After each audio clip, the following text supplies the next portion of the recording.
அனைவருக்கும் என் அன்பின் வணக்கம். நூலேணி பதிப்பகம் மற்றும் கவிச்சிறகுகள் குழுமம் நடத்தக்கூடிய திறனாய்வு களம் நிகழ்ச்சிக்கு உங்கள் அனைவரையும் வருக வருக என வரவேற்று மகிழ்கிறேன். முதலாவதாக இந்த நிகழ்ச்சிக்கு உறுதுணையாக இருந்து என்னோடு செயல்பட காத்திருக்கக்கூடிய நூலேணி பதிப்பகம் மற்றும் லாலிபாப் பதிப்பகத்தின் உரிமையாளர் கன்னிக்கோவில் ராஜா அவர்களுக்கு என்னுடைய மனமார்ந்த வரவேற்பினை முதலில் நான் சொல்லி மகிழ்கிறேன். ராஜா அவர்களே வணக்கம்.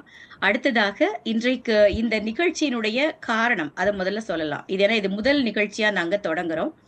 இந்த நிகழ்ச்சிக்கு என்ன ஒரு காரணம்னா, இப்போ ஒவ்வொரு படைப்பாளர்களுடைய ஒரு கனவு, ஒரு ஏக்கம் என்னவா இருக்கும் அப்படின்னா, ஒரு பணம் கொடுத்து யாரோ ஒருத்தங்க அதை வாங்கினா கிடைக்கக்கூடிய சந்தோஷத்தை விட, அவங்க படிச்சுட்டு இது நல்லா இருந்தது, இதெல்லாம் சிறப்பா இருந்தது அப்படின்னு அவங்க ஏதாவது ஒரு கருத்தோ ஒரு வாழ்த்தோ சொல்லும் பொழுது ஆகச்சிறந்த விருதா அதை தான் அவங்க பெருசா நினைப்பாங்க. அதை ஒரு படைப்பாளருங்கிற முறையில எனக்குமே யாராவது ஒருத்தர் ஒரு ஃபேஸ்புக்ல நான் ஒரு பதிவு போட்டா ரொம்ப நல்லா இருந்துச்சு இந்த கவிதை, இந்த பாடல் ரொம்ப நல்லா இருந்ததுன்னு ஏதாவது சொன்னா நமக்கு உள்ளுக்குள்ள அடடா நம்மளை யாரோ ஒருத்தங்க பார்த்துட்டாங்க, நமக்கு ஒரு பெரிய உற்சாகமா இருக்கும். அதுதான் எல்லா விருதுகளை விட பெருசா இருக்கும். அப்படி நம்ம நூலினி பதிப்பகத்துல சுமார் 300க்கும் மேற்பட்ட புத்தகங்களை நம்ம நிறைய பதிப்பிச்சிருந்தாலும் அது ஒழுங்கா போய் நிறைய சேர்க்கறதுக்கு படாத பாடுபடுறாங்க நம்ம கன்னிக்கோவில் ராஜா அவர்கள். அதையெல்லாம் தாண்டி ஒரு சக படைப்பாளரின் படைப்புகளை கொண்டு போய் இந்த தமிழ் கூறும் நல் உலகத்திற்கு கொடுக்க வேண்டும் அப்படிங்கிற ஒரு தீராத ஆசையினாலும் ஒரு கனவாலும் இந்த திறனாய்வு களம் நிகழ்ச்சியை நாங்கள் தொடங்கி இருக்கிறோம். இந்த நிகழ்ச்சியில் நாங்கள் முதலாக ஒரு திறனாய்வாளராக உங்களிடையே கமலா முரளி அவர்கள் வந்திருக்கிறார்கள். அவர்களுக்கு இனிய வரவேற்பினை முதலில் பதிவு செய்து கொள்கிறேன். வணக்கம் அம்மா. இப்போ அதாவது இந்த நிகழ்ச்சியினுடைய முதல் விக்கெட் அவங்கதான் முதல் பாலே அவங்கதான் அடிக்க போறாங்க. இந்த நிகழ்ச்சியில நாங்க எடுத்துட்டு இருக்கிற நூல் கரடி டாக்டர்.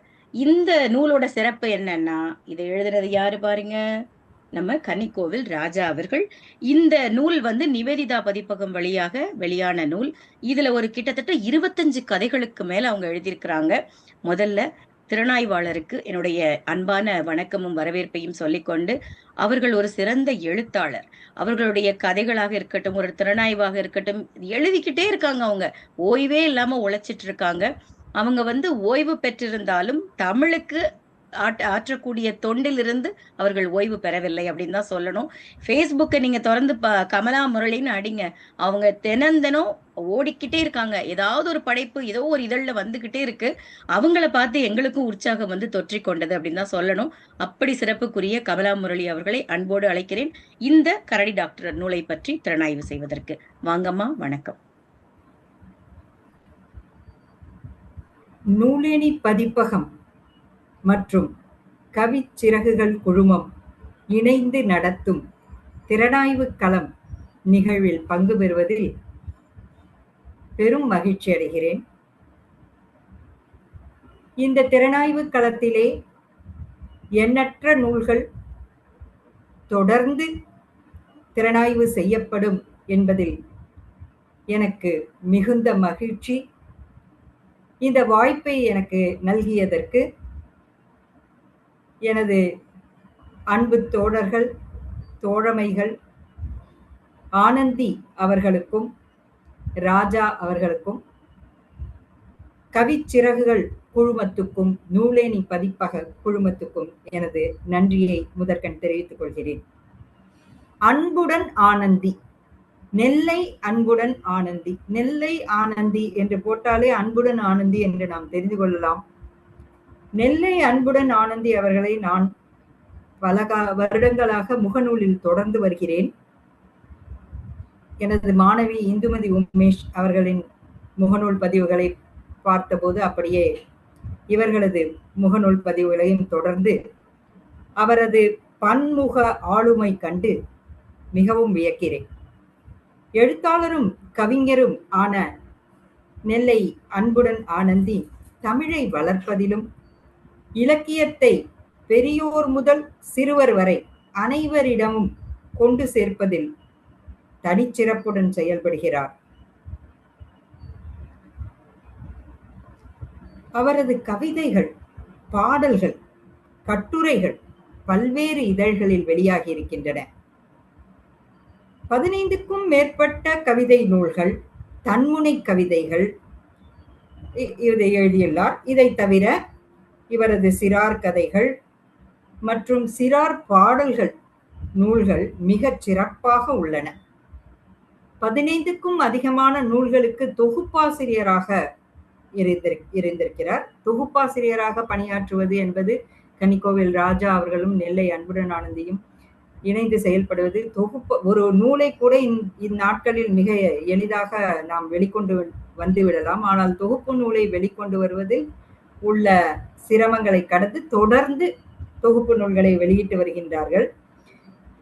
நமது நெல்லை அன்புடன் ஆனந்தி இதழாசிரியர் பணியிலும் பரிமளிக்கிறார். நூலேணி, ஆனந்த சந்திரிகை, கொக்கரக்கோ, மின்மினி ஹைக்கூ, கவிச்சிறகுகள் என அந்த பட்டியல் நீண்டு கொண்டே இருக்கும். நிகழ்ச்சி தொகுப்பாளராகவும் அவர் ஆற்றும் பணி மிக அற்புதம். இதை தவிர அவரது பாடல்கள் மற்றும் சமையல் குறிப்புகள் கூட என்னை கவர்ந்துதான் எழுக்கிறது என்பதை நான் மறுக்க முடியாது. மற்றுமொரு ஆளுமை நூலேணி பதிப்பகம், லாலிபாப் சிறுவர் உலகம் என்ற 2 பெயர்களை உச்சரித்தால் தானாகவே கன்னிக்கோவில் ராஜா என்ற பெயரும் உச்சரிக்கப்படும். மிகச் சிறந்த சிறார் இலக்கிய செயற்பாட்டாளர். இவரது பணி மிக அளப்பரியது. 100க்கும் அதிகமான சிறார் புத்தகங்கள், வகைமைகள், சிறுகதைகள், பாடல்கள், கதை பாடல்கள், இருமொழி கதைகள், கெட்டி அட்டை கதைகள். இவரது கதைகள் கன்னடத்தில் கூட மொழிபெயர்ப்பு செய்யப்பட்டுள்ளது. கவிதை உலகிலும் இவரது ஆளுமைக்கு தனி இடம் உள்ளது. ஹைக்கூ, லிமரைக்கு, தன்முனை கவிதைகள் என பல வடிவங்களிலும் 20க்கும் அதிகமான நூல்களை இவர் வெளியிட்டுள்ளார். தொகுப்பு நூல்களிலும் பங்கேற்றுள்ளார். நூல் வடிவமைப்பு, இதழ் வடிவமைப்பு துறையிலும் நேர்த்தியாகவும் நூதன நுட்பங்களை புகுத்தியும் செம்மையாக செயல்படுகிறார். இன்று நான் திறனாய்வுக்காக எடுத்துக்கொள்ளக்கூடிய நூல் என்பது கரடி டாக்டர், கன்னிக்கோவில் ராஜா அவர்கள் எழுதிய சிறார் சிறுகதை தொகுப்பு. இது நிவேதா பதிப்பகம் வெளியிட்டுள்ள நூலாகும். 216 பக்கங்கள் கொண்டுள்ளது. முனைவர் ராம குருநாதன் மேனாள் சாகித்ய அகாடமி பொதுக்குழு உறுப்பினர், செம்மொழி மத்திய நிறுவன நெறியாளர் குழு உறுப்பினர், கன்னிமாரா நூலக வாசகர் வட்டம் செயலர் ஆகிய முனைவர் ராம குருநாதன் அவர்களுடைய முன்னுரையுடன் மிகச் சிறப்பாக வெளிவந்துள்ளது கரடி டாக்டர். கரடி டாக்டர் இது என்ன பெயர்? குட்டி விலங்குகளும் பறவைகளுக்கும் தூக்கம் வரவில்லை. அதனால் கரடி டாக்டரிடம் சிகிச்சைக்கு செல்கின்றனர். அந்த கரடி டாக்டர் என்ன சொல்கிறார்? நீங்கள் அதிக நேரம் ஆன்லைன் வகுப்புகள் அல்லது கைபேசி என கணினி திரையை பார்ப்பதன் விளைவுதான் இந்த தூக்கம் குறைவதற்கு காரணம் என்று சொல்கிறார். இதற்கு என்ன பரிகாரம்? இதற்கு என்ன சிகிச்சை? இதமான கதைகளை படிக்க வேண்டும், கேட்க வேண்டும், சொல்ல வேண்டும் என கரடி டாக்டர் அந்த குட்டி விலங்குகளுக்கும் பறவைகளுக்கும் சொல்கிறாராம். அந்த கரடி டாக்டர் சொன்ன கதைகள் தான் 25 கதைகளாக இந்த நூலில் விரிந்துள்ளன. அந்த இது போன்ற இதமான கதைகளை படித்தால் நம்முடைய குழந்தைகளும் நிச்சயமாக தூக்கமின்மை என்ற குறை இல்லாமல் மகிழ்வுடன் நிம்மதியுடன் உறங்குவார்கள் என்பது திண்ணம். அந்த குட்டி விலங்குகள் மட்டுமல்ல, நம்ம குட்டீஸுக்கும் தூக்கம் வரதில்லை தானே. அதனால கண்டிப்பா கரடி டாக்டரோட கதைகளை எல்லா குழந்தைகளுக்கும் நானும் பரிந்துரை செய்கிறேன். இப்போ இந்த கரடி டாக்டர் அப்படிங்கிற நூல்ல 25 கதைகள் இருக்கு அப்படின்னு சொன்ன. ஒரு கதையும் முத்து போலதான் இருக்கு. ஒரு கதையும் ரத்தினம் போலதான் இருக்கு. தேவதைகளும் வியந்து பார்க்கும் வண்ணம் தான் இருக்கு. அதுல ஒரு சில கதைகளை முதல்ல கொஞ்சம் பார்க்கலாம். அதுல எனக்கு முக்கியமா பிடித்திருந்தது கனிவு தேவதை அப்படிங்கிற கதை. இந்த கனிவு தேவதை அப்படிங்கிற கதை என்னன்னா, பல நாட்களாக திறக்கப்படாத நூலக அறைக்குள் புத்தக குழந்தைகள் விசும்பி விசும்பி அழுது கொண்டிருக்கின்றன. நூலக அறை பல நாட்களாக திறக்கப்படவில்லை. அதனால் புத்தக குழந்தைகள் விசும்பி விசும்பி அழுது கொண்டிருக்கின்றன. அப்பொழுது கனிவு தேவதை, அதாவது புத்தக தேவதை வந்து விரைவில் பள்ளி மாணவர்கள் வருவார்கள் என்ற செய்தியை தருகிறது. இது இந்த இந்த நிகழ்ச்சி இதான் மைய கரு அந்த கதைக்கு. ஆனா அதுல என்னென்ன விதமான உரையாடல்கள் இருக்கின்றன, கதை எப்படி நகர்ந்து செல்கிறது, கதையோடைய காலகட்டம் என்ன அப்படின்னு பார்க்கும்போது கொரோனா கால இறுதியில் நடைபெறுவதாக உள்ள கதை. புத்தக தேவதையோட வர்ணனை அவ்வளவு அற்புதமான வர்ணனை. அது எப்படி இருக்கு அப்படின்னு சொன்னா, 1000 பக்கங்களை கொண்ட ஒரு புத்தகத்தை பிரித்து கட்டியது போல கீழ் உடையும். புத்தக தேவதை, இப்ப தேவதைன்னு சொன்னாலே நம்ம ஒரு பெரிய லாங் கவுன், ஒரு பெரிய நீளமான கவுன், ஒரு வெள்ளை வண்ணம், வெண்மை வண்ணம், அப்படி நம்ம இது பண்ணுவோம். ஆனா இந்த கதையில வர தேவதை என்ன தேவதை? புத்தக தேவதை. அதற்கான வடிவமைப்பை எப்படி தருகிறார்? 1000 பக்கங்களை கொண்ட ஒரு புத்தகத்தை பிரித்து கட்டியது போல் கீழ் உடையும், வண்ண வண்ண ஓவியங்கள் கொண்ட குழந்தைகளின் புத்தகத்தை மேல் உடையாகவும் அணிந்திருந்தது. கையில் தங்க நிறம் கொண்ட பேனா, உயரமான எழுதுகோலை வைத்திருந்தது. யார் இது என எல்லா புத்தகங்களும் யோசித்தன. நான் தான் புத்தக தேவதை அப்படி சொல்றது. இந்த புத்தக தேவதை வருது அப்படிங்கிற போது, அந்த வராங்க எப்பவுமே ஒரு ஹீரோ, ஒரு கதைக்கள நாயகன் நாயகி வரும்போது அதுக்கு முன்னாடி ஒரு பின்னணி இசை, ஒரு இது ஒரு ஒரு ஒரு எதிர்பார்ப்பை தூண்டும் விதமாக அமையக்கூடிய சொற்களும் இருக்கு இல்லையா? அதுக்கு எப்படி பாருங்க, தூசி படிந்து களையிழந்து இருந்த அந்த அறை பல நாட்களாக தொடரும் துயரம். ஒரு நாள் டொக் டொக் என யாரோ மரப்படிகளில் ஏறி வரும் சத்தம். குரல் வந்த திசையை பார்த்தன புத்தக குழந்தைகள். இப்படி அந்த புத்தக தேவதை வருவதை கூட ஒரு அருமையான முறையில் வர்ணனை செய்திருக்கிறார். இந்த கதையில இன்னொரு ஒரு குறிப்பு எனக்கு என்னன்னா, நமக்கு தெரியவில்லை என்பதற்காக அப்படி ஒன்று இதற்கு முன் இல்லவே இல்லை என்று நம்ம கருதக்கூடாது அப்படின்னு சொல்றாரு. அது அந்த கருத்தை எப்படி கொண்டு வந்திருக்காங்க அப்படின்னாக்க, இந்த குழந்தைகள், புத்தக குழந்தைகள் கேட்கின்றன, புத்தக தேவதையா? அதை பற்றி நான் கேள்விப்பட்டதே இல்லையே அப்படின்னு சொல்லுதுங்க. அப்ப வரலாற்று புத்தகம் சொல்கிறது, நான் கூட கேள்விப்பட்டதில்லையே அப்படிங்கிறது. அந்த ஒரே ஒரு சொல் தான், கூட. நான் கூட. அத சொல்றது யாரு? வரலாற்று புத்தகம். அதுல கூட இந்த ஒரு சின்ன ஒரு சொல் கூட அப்படிங்கிறதுல எவ்வளவு ஒரு விளக்கங்கள் இருக்குது. ஏன்னா வரலாற்று புத்தகம் நமக்கு எல்லா செய்திகளையும் கொண்டு தரக்கூடிய ஒரு புத்தகம். அந்த வரலாற்று புத்தகம் சொல்கிறது, எனக்கு கூட வரலாற்று புத்தகத்துக்கே தெரியாது என்றால் வேற யாருக்கு தெரியக்கூடும் என்ற அந்த ஒரு தொனி, அது ஒரே ஒரு சொல் கூட என்பதில் வந்து விடுகிறது. நான் சொல்லி வந்த கருத்து என்னவென்றால், நமக்கு தெரியவில்லை என்பதற்காக அப்படி ஒன்று இதற்கு முன் இல்லவே இல்லை என்று கருதிவிடக் கூடாது என்பதுதான்.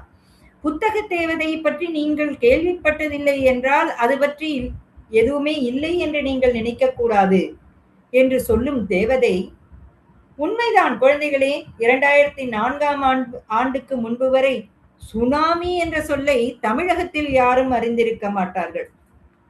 கொரோனா என்ற சொல்லை இந்த தொற்று நோய்க்கு முன்பு உலகத்திலேயே யாரும் அறிந்திருக்க மாட்டார்கள். அதனால் நமக்கு தெரியவில்லை என்பதற்காக அப்படி ஒன்று இதற்கு முன் இல்லவே இல்லை என்று கருதக்கூடாது என்று சொல்லுகிறது. அது மட்டுமல்லாமல் கொரோனா தடுப்பூசி பற்றிய செய்தியையும் இந்த கதையில் நாம் பார்க்கிறோம். அதாவது இன்னும் சில நாட்களில் குழந்தைகள் வந்து விடுவார்கள், பள்ளிக்கு வந்து விடுவார்கள், உங்களது அறை திறக்கப்படும், அவர்களது கைகளில் நீங்கள் தவழ்வீர்கள் என்ற நற்செய்தியை சொல்லுகின்ற தேவதை எப்படி இது சாத்தியமாயிற்று என்ற ஒரு இதை சொல்லும்போது, கொரோனா என்று ஒன்று வந்துள்ளது, தொற்று நோய் காலம், அதற்கு தடுப்பூசி பெரியவர்கள் எல்லோரும் போட்டுவிட்டார்கள், சிறுவர்களுக்கு கூட ஒரு தொற்றூசி போடுவதற்கான முயற்சிகள் மேற்கொள்ளப்பட்டு வருகின்றன என்ற ஒரு தகவலையும் இந்த கதை சொல்லுகிறது. ஆக இந்த கனிவு தேவதை என்ற ஒரு சிறுகதை குழந்தைகளுக்கு ஏற்ற முறையில் அதில் வரக்கூடிய உரையாடல்களும் குழந்தைகளின் எண்ணங்களுக்கு தகுந்த மாதிரி, ஒரு சிறு குழந்தைகள் எவ்வாறு புத்தக குழந்தைகள் கேள்வி கேட்கின்றனவோ அதே போலதான் நம் சிறு குழந்தைகளும் நம்மை கேள்விகள் கேட்கின்றன. புத்தக தேவதை மிக அருமையாக பதில் அளிப்பது போல பெரியவர்களாகிய நாமும் பொறுமையுடன் குழந்தைகளுக்கு பதில் அளிக்க வேண்டும். தகவல்கள், என்னென்ன தகவல்கள் இந்த சிறுகதையில் இருக்கிறது? சுனாமி பற்றிய ஒரு சிறு தகவல், அது அப்படியே குழந்தைகளை கேள்வி கேட்க நம்ம வாசிக்கக்கூடிய குழந்தைகளை ஒரு கேள்வியை கேட்க தூண்டும். சுனாமி என்றால் என்ன, அதை பற்றி சொல்லுங்கள். கொரோனா பற்றிய செய்திகள்.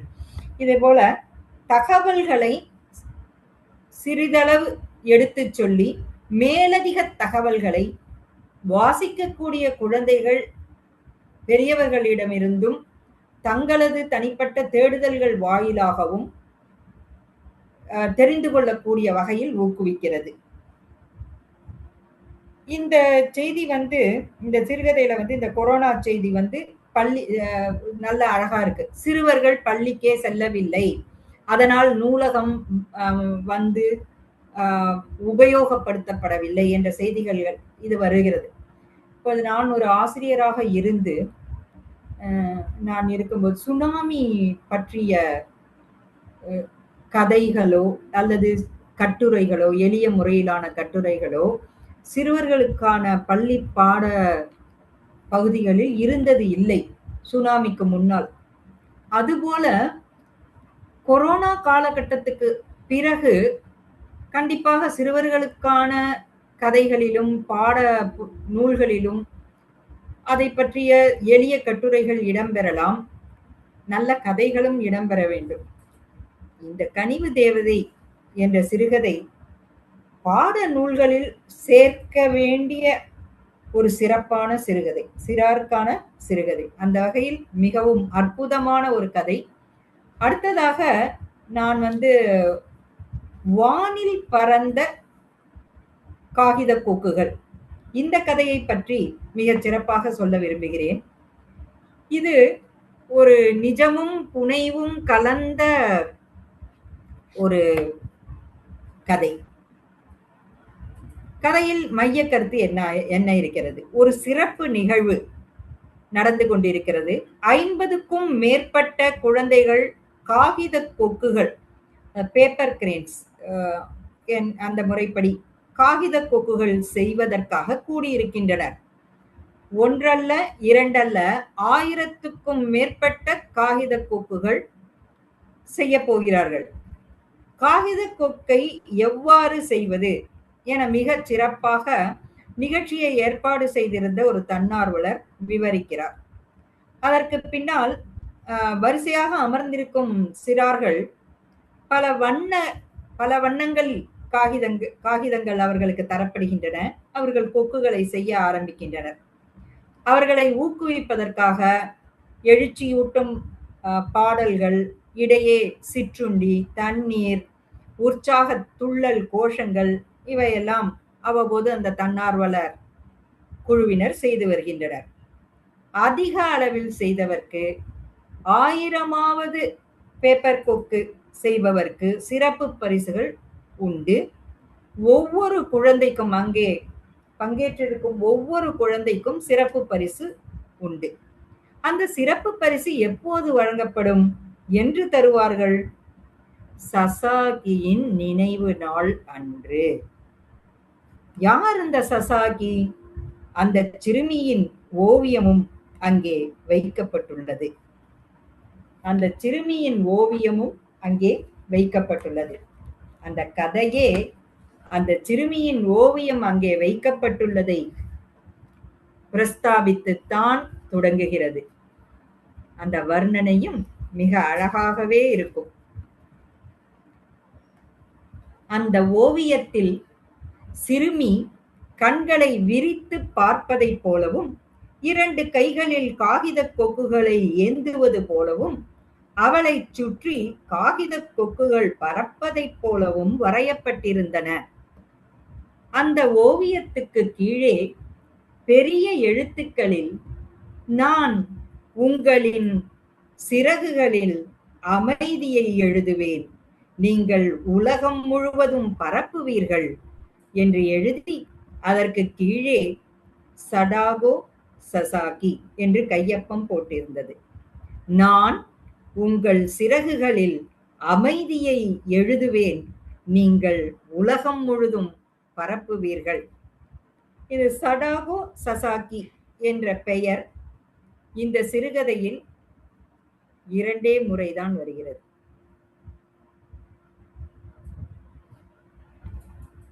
அற்புதமான ஒரு தூண்டுதல், தேடுதலுக்கான தூண்டுதல், மிக அற்புதம். இந்த கதையை முதலில் நான் படித்தபோது இந்த சசாகி அவர்களை பற்றி இன்னும் சில குறிப்புகளை இதில் சேர்த்திருந்தால் நன்றாக இருக்குமே என்று நான் கூட நினைத்தேன். ஆனால் நாம் எப்பொழுதுமே ஒரு கருத்தை ஒரு முறை பார்த்து மீண்டும் அதை மீள் திருப்பம் செய்து பார்க்கும்போது நமக்கு அந்த நோக்கங்கள் நிச்சயமாக புரியும். இங்கு கூட அப்படித்தான். யார் அந்த பெண், யார் அந்த சிறுமி? மிகப்பெரிய படம், மிகப்பெரிய ஓவியம் அந்த அந்த அந்த வீட்டில் மிக முக்கியமான இடத்தில் வைக்கப்பட்டுள்ளது. அவரது நினைவு நாள் மிகச் சிறப்பாக கொண்டாடப்பட போகிறது. அவர் அதன் அன்றைய தினத்தில் பரிசுகள் வழங்கப்பட இருக்கின்றன. அதற்கான ஒரு முன்னோட்ட நிகழ்ச்சி நடக்கிறது. இப்படி இருக்கும்போது அது யார் என்பதை தெரிந்து கொள்ள இந்த கதையை வாசிக்கக்கூடிய குழந்தைகளுக்கு நிச்சயமாக ஒரு தூண்டுதலை தரும் அல்லவா? அது ஒரு சிறந்த அமைப்பு. எழுத்தாளருக்கு என்னுடைய பாராட்டுகள். இந்த கதையினூடே அந்த அந்த சிறுமி யார், அந்த சிறுமி எந்த நாட்டைச் சேர்ந்தவர், அமைதியை எழுதுவேன், உங்கள் சிறகுகளில் அமைதியை எழுதுவேன் என்று எழுதப்பட்ட அந்த பொன் எழுத்துக்கள் இந்த உலகில் வேறு எங்கே பொறிக்கப்பட்டுள்ளன என்ற விவரங்களை நானும் இப்பொழுது சொல்ல தயாராக இல்லை. குழந்தைகளே, நீங்கள் இந்த புத்தகத்தை, இந்த சிறுகதையை வாங்கி படியுங்கள், அந்த நேரத்தில் தெரிந்து கொள்ளுங்கள் என்று அந்த பகுதியை அப்படியே சற்று விட்டுவிட்டு இந்த கதையில் உள்ள மற்ற சிறப்பு அம்சங்கள் எனக்கு என்ன பிடித்திருந்தன என்பதை, இந்த குழந்தைகள் எல்லோரும் 1000 பேப்பர் கோக்குகளை, காகித கோக்குகளை படைத்து விட்டார்கள். அவை அத்தனையும் ஒரு அறையில் வைத்து பூட்டிவிட்டு ஏற்பாட்டாளர்கள் சென்று விட்டார்கள். அந்த காகித கொக்குகள் பேசுகின்றனவாம். நாம் எல்லோரும் இங்கே அடைபட்டு கிடக்கிறோமே, என்று நாம் விடுதலை பெறுவது, எப்படி நாம் விடுதலை பெறுவோம் என்று. அந்த நாள் வந்தது. அந்த நினைவு தின நாள் அன்று ஆயிரக்கணக்கான குழந்தைகள் பங்கேற்ற நிகழ்வில் இந்த காகித கொக்குகள், பல வண்ணங்களில் தயார் செய்யப்பட்ட காகித கொக்குகள் அனைவரது கைகளிலும் தரப்படுகின்றன. அப்பொழுது அந்த சிறு குழந்தைகளால் அந்த காகித கொக்குகள் வானில் பறக்க விடப்படும் போது பல வண்ணமயமான காகித கொக்குகள் உயிர்த்தெழுந்து பறப்பதாக எழுத்தாளர் கன்னிக்கோவில் ராஜா அவர்கள் விவரித்துள்ளார். மிக அற்புதமான கற்பனையாக இருக்கிறது. இந்த சிறுகதையை ஒட்டி நிகழ்ச்சி ஏற்பாட்டாளர்கள் ஒரு நிகழ்வை எவ்வாறு சிறப்பாக ஒருங்கிணைக்க வேண்டும் என்பதை கூட இதிலிருந்து பெரியவர்களும் கற்றுக்கொள்ளலாம். சிறுவர்களும் நன்றாக எல்லாவற்றையுமே ஊர்ந்து கவனிக்கக்கூடியவர்கள் தான், அவர்களும் கவனித்துக் கொள்வார்கள். மிக அழகாக நேர்த்தியாக குழந்தைகளை வரிசை கிரமமாக அமரச் செய்வது, அவர்களுக்கான எண்கள் கொடுக்கப்பட்டுள்ளது, அவர்கள் சோர்வாக இல்லாமல் அவ்வப்போது ஊக்கம் தருவது, ஒரு அரை மணி நேரத்துக்கு ஒரு முறை அல்லது ஒரு மணி நேரத்துக்கு ஒரு முறை அந்த எண்ணிட்ட கூடைகளை கொண்டு வந்து சிறு குழந்தைகள் செய்திருக்கக்கூடிய காகித கொக்குகளை சேகரித்து எத்தனை எண்ணங்கள் வந்திருக்கின்றன என்பதை அவ்வப்போது அறிவித்து, கடைசியாக ஒரு 20,000 என்பது அவர்களது இலக்கு. அந்த 20 தான் இன்னும் தேவை. 980 கொக்குகள் தயாரித்து விட்டன. அப்போ அந்த கடைசி நிமிடங்களில் பரபரப்பாக செய்வது, 1000வது பேப்பர் கொக்கை செய்து கொடுக்கக்கூடிய குழந்தையையும் கண்டுபிடிப்பது என்பது போல மிக அருமையாக அந்த நிகழ்ச்சி ஒருங்கிணைப்பும் எனக்கு மிகவும் பிடித்திருந்தது. அதே போல இந்த கதாபாத்திரங்கள் எப்போது நாம் விடுதலை செய்யப்படுவோம் என்று விவாதிப்பது, இந்த காகித கொக்குகள். இந்த கதையில கதாபாத்திரங்கள்னு சொன்னா குழந்தைகள், நிகழ்ச்சி ஏற்பாட்டாளர்களை சேர்த்து காகித கொக்குகளும் ஒரு கதாபாத்திரங்களாக தான் வருகின்றன. இந்த காகித கொக்குகள் நாம் எப்போது விடுதலை செய்யப்படுவோம் என்று ஒரு உரையாடல் நடத்துகின்றன. அது கூட நாம் ரொம்ப முக்கியமாக கவனிக்க வேண்டும். ஏன்னாக்க ஒரு சுதந்திர உணர்வு, ஒரு விடுதலை உணர்வு எல்லா ஒரு விலங்குகளுக்கும் உயிரிகளுக்கும் உன்னதமான ஒன்று. அந்த ஒவ்வொருவருடைய சுதந்திரத்தையும் நாமும் போற்றி பாதுகாக்க வேண்டும் என்கிற ஒரு கருத்தையும் நான் இதில் எடுத்துக்கொள்கிறேன். இது போல இந்த வானில் பறந்த காகித கொக்குகள் என்ற கதை மிகவும் அற்புதமான ஒரு சிறுகதை. இதுவும் எல்லோராலும் பார்க்க வேண்டிய ஒரு கவனிக்கப்பட வேண்டிய ஒரு கதை. இந்த கதை, இந்த வானில் பறந்த காகித கொக்குகள் கதை தனி புத்தகமாக ஆங்கில மொழிபெயர்ப்புடன் வந்துள்ளது. நூலேணி பதிப்பகத்தால், லாலிபாப் சிறுவர் உலகம் பதிப்பகத்தால் வெளிவந்துள்ளது என்பதையும் இந்த தருணத்தில் நான் சொல்கிறேன். அது மட்டும் இல்லாமல் இந்த கரடி டாக்டர் என்ற நூலில் உள்ள அத்தனை கதைகள் பற்றியும் மிக அழகாக ஒரு 15 நிமிடங்களுக்கு பேசலாம். கதையையே சொல்லாமல் கதையை திறனாய்வு செய்யலாம் என்பதுதான் உண்மை. கற்பனைக்கு விருந்து படைக்கும் கதைகள் அறிவுலகை எட்டி பார்க்க வைக்கிறது. ஒரு கதையிலும் அறிவுலகை எட்டி பார்க்க வைக்கிறது. சிறுவர்களுக்கான பொழுதுபோக்கு வாசிப்புக்கும் ஏற்றவையாக இருக்கிறது. கலகலப்பான உரையாடல்களை உள்ளடக்கியுள்ளது. வர்ணனைகள் மிக சித்திர வடிவமாக சிறப்பாக இருக்கிறது. கனிவு தேவதை அந்த கதையில் உள்ள வர்ணனை சொன்னேன். படிக்கட்டு மரக்குருவி என்ற ஒரு கதையில் மிக அழகாக ஒரு சிறுமி அவளது பாவாடை, ஒரு சிறுமியின் பாவாடை மிக அழகாக வர்ணிக்கப்பட்டுள்ளது.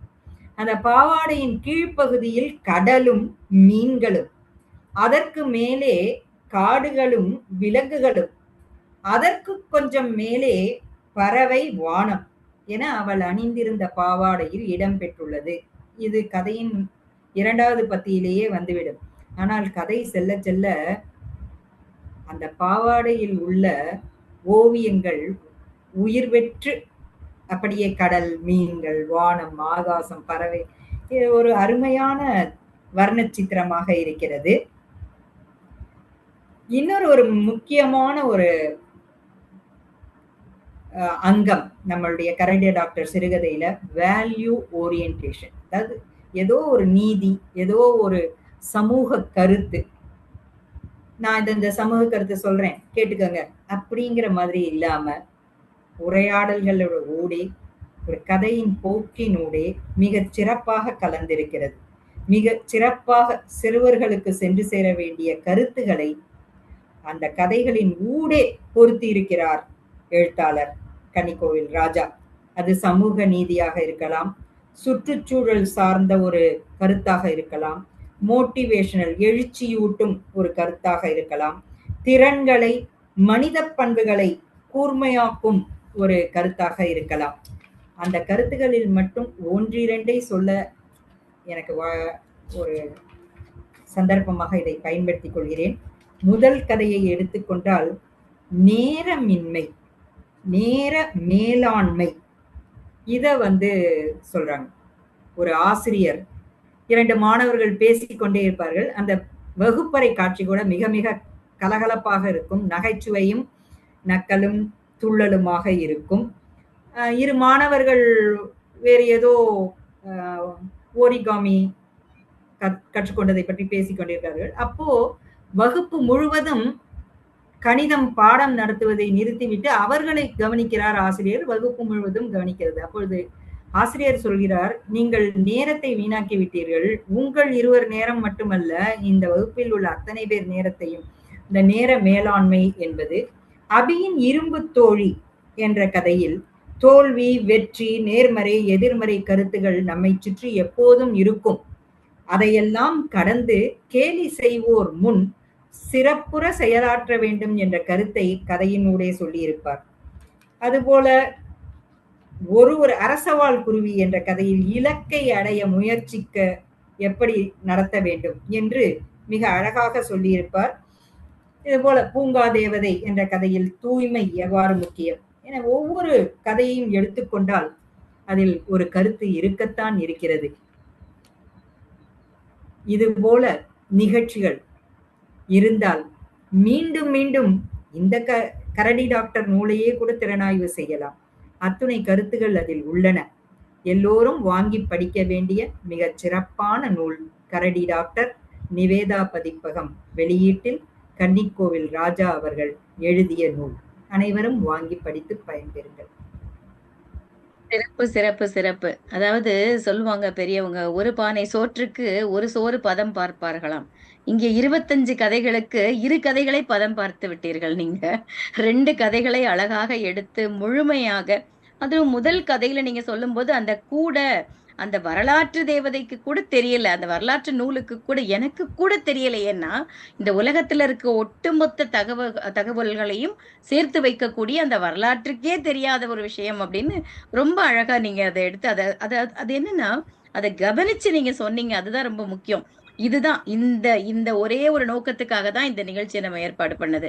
இப்ப பார்த்தா அந்த எழுத்தாளருக்கு அவ்ளோ அவர் என்ன நினைச்சு எழுதினாரோ, நீங்க கேப்சர் பண்ணிட்டீங்க. அதுதான் அவருக்கு ரொம்ப மகிழ்ச்சியா இருக்கும். பொதுவா கன்னிக்கோவில் ராஜா அவர்களை பத்தி சொல்லும்பொழுது, அம்மாவும் அத மென்ஷன் பண்ணாங்க. அதாவது நேர்மறை எண்ணங்களை குழந்தைகளிடம் கொண்டு செலுத்த வேண்டும். இன்னைக்கு கதை எழுதுறேங்கிற பேர்ல இந்த கெட்ட வார்த்தையில திட்டுறது, தவறான வார்த்தைகள பயன்படுத்துறதுன்னு எழுதுறாங்க. ஏன்னா, அவங்க நினைக்கிறாங்க அது சுவாரஸ்யத்த கூட்டும். அதனால நிறைய பேர் படிப்பாங்கன்னு நினைக்கிறாங்க. ஆனா அது இல்ல. குழந்தைகள் எப்பொழுதும் கெட்ட வார்த்தைகளை பேசுவதில்லை. அவர்கள் கேட்ட வார்த்தைகளைத்தான் பேசுவார்கள்னு சொல்லுவாங்க.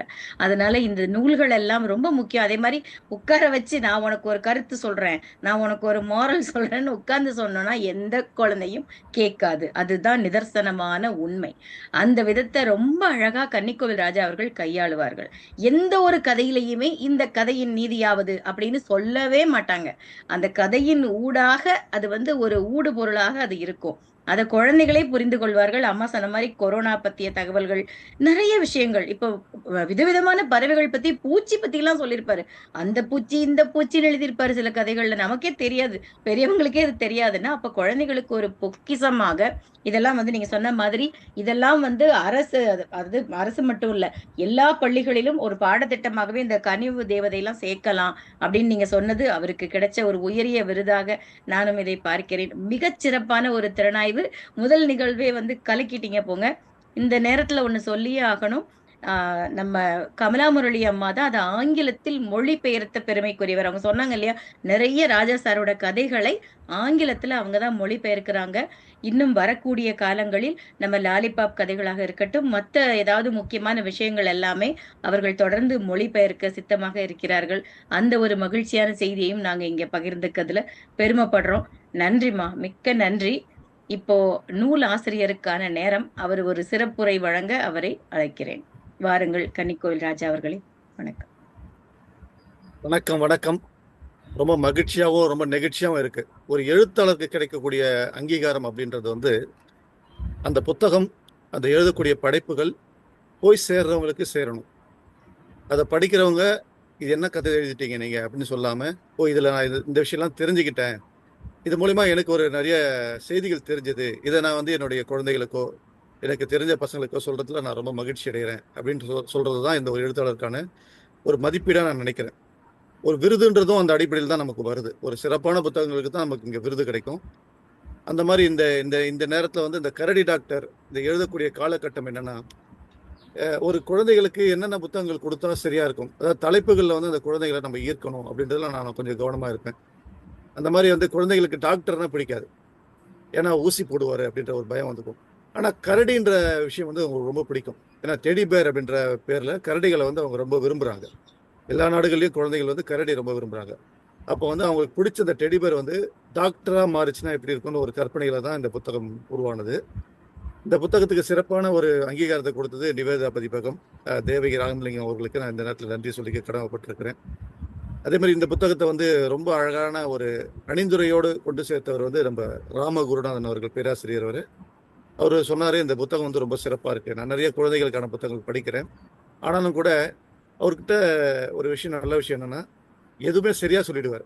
இது தவறு, இது சரின்னு சொல்லிடுவாரு. அந்த விதத்துல இது வந்து சரியா தான் இருக்கு, நீ சரியான பாதையில் தான் போற அப்படின்ற ஒரு அங்கீகாரத்தை எனக்கு கொடுத்திருந்தார். இப்போ இந்த நேரத்துல வந்து நம்ம வந்து நூலேணி பதிப்பகமும் கவிச்சரங்களும் இணைந்து திறனாய்வு களம், இந்த களம் அப்படின்னாலே வந்து இடத்த கொடுத்துருவோம். நீங்க என்ன வேணா சொல்லட்டுங்க, அது வாழை சொல்லட்டினாலும் சரி, முன்னாடி இருக்க முகத்தை கிழிச்சாலும் சரி.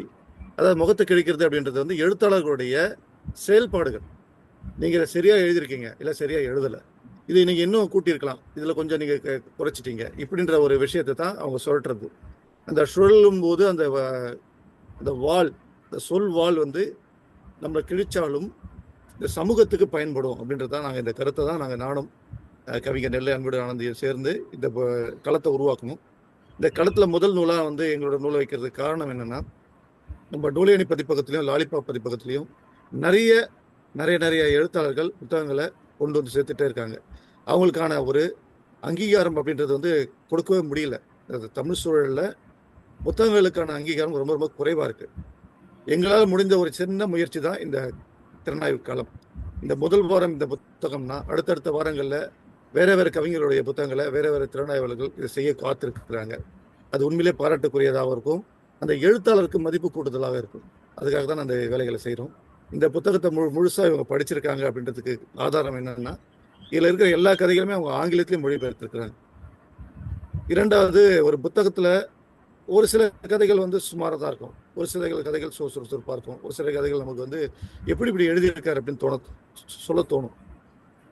சில கதைகள் வந்து ஏன்டா இந்த கதையை அவர் எழுதினார் அப்படின்னு சொல்ல தோணும். ஏன்னா எல்லாருமே வந்து என்ன செய்யறோம்னா, நம்ம படைக்கிற படைப்பை சரியான படைப்பு தான் அப்படின்னு நம்ம நம்புறோம்.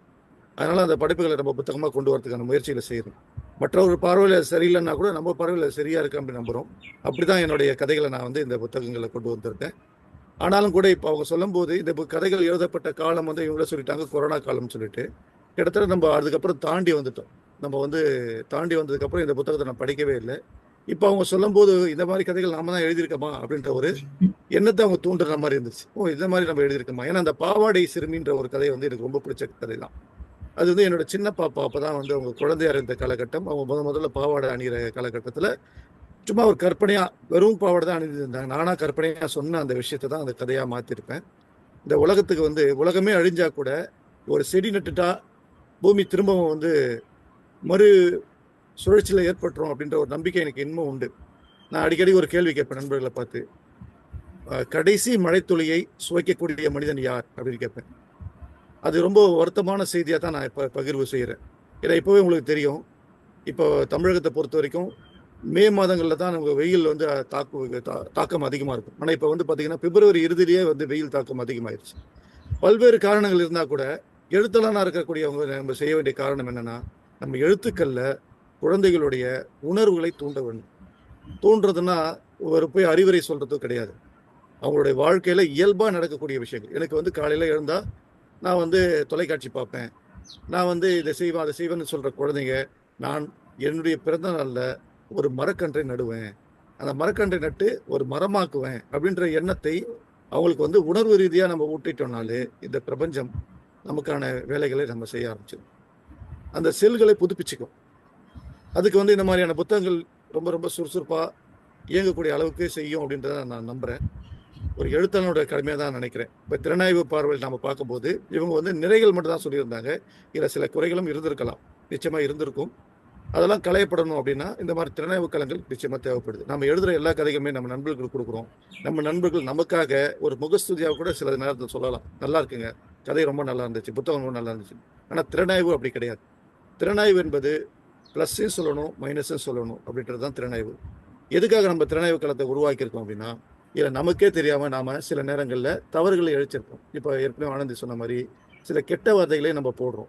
முட்டாளி அப்படின்ற ஒரு வார்த்தையை கூட நம்ம கதைகளில் பார்க்குறோம், குழந்தைகளுக்கான கதைகள். அதெல்லாம் தவிர்க்கணும் அப்படின்றது தான் எங்களுடைய எண்ணங்கள். ஏன்னா நல்ல சொற்கள் இருக்கும்போது எதுக்கு இந்த மாதிரி தீய சொற்கள்லாம் பேசணும் அப்படின்னு.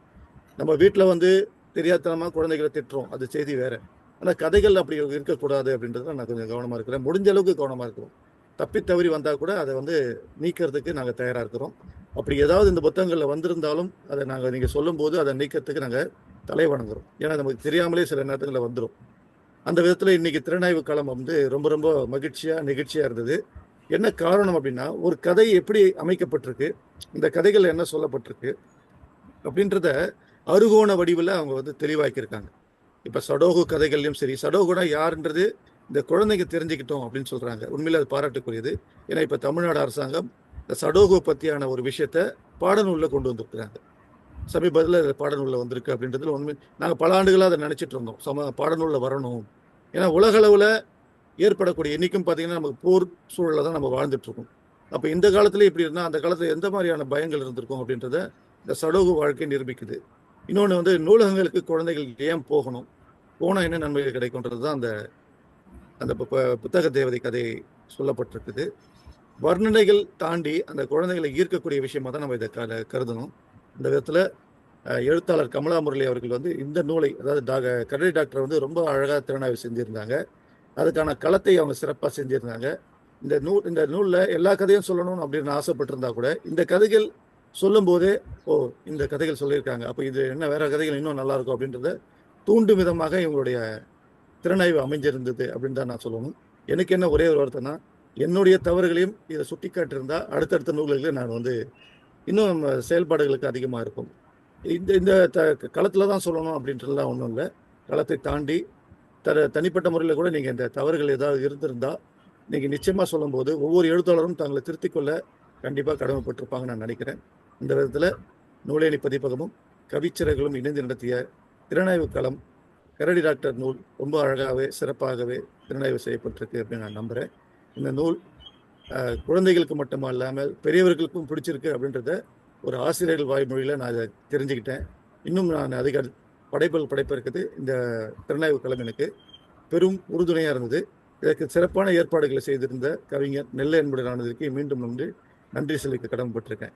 ஏன்னா லாலிபாப் சிறு உலகமும் சரி, நூலேணி பதிப்பகமும் சரி, எழுத்தாளர்களை கொண்டாட கடமைப்பட்டிருக்கு. அந்த விதத்தில் நானும் நெல்லை அன்புடன் ஆனந்தையும் அடுத்தடுத்து என்னென்ன செய்யலாம்னு யோசிக்கும் போது இந்த மாதிரி ஒரு களம் நாங்கள் எதிர்பார்த்த மாதிரி அமைஞ்சிருக்கு. மீண்டும் ஒரு களத்தில் சந்திக்கும் போது இன்னும் அடுத்த புத்தகம் இன்னும் சிறப்பாக இருக்கும் நான் நம்புகிறேன். இருவருக்கும் நான் என்னோட நன்றிகளை தெரிவிச்சுக்கிறேன். நன்றி, மகிழ்ச்சி பரவட்டும்.